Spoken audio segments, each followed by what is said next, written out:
కర్ణుడు గొప్ప యోధుడు అవ్వాలనుకున్నాడు. ఆ కాలంలో పరశురాముడు అనే గొప్ప ఆయుధ శాస్త్ర గురువు ఉన్నాడు.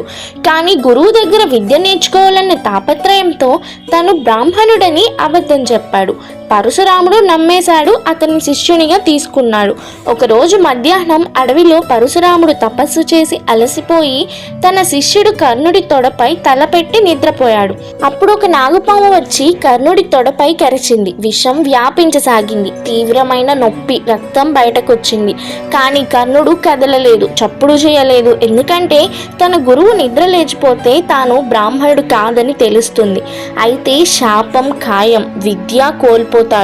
అందుకే అతడు తట్టుకోలేని నొప్పిని, రక్తస్రావాన్ని పూర్తిగా తానే మింగేసుకున్నాడు. ఒక్క మాట కూడా పలకలేదు. పరశురాముడు నిద్రలేచి కర్ణుడి తొడపై రక్తాన్ని చూసి ఆశ్చర్యపోయాడు. అంతటి విషపు నొప్పిని భరించగలవాడు బ్రాహ్మణుడు కాదని గ్రహించాడు. అప్పుడు అతను శపించాడు, నీవు యుద్ధంలో అత్యంత కీలక సమయంలో నీకు నేర్పిన విద్యలు నీకు గుర్తుకురావు అని.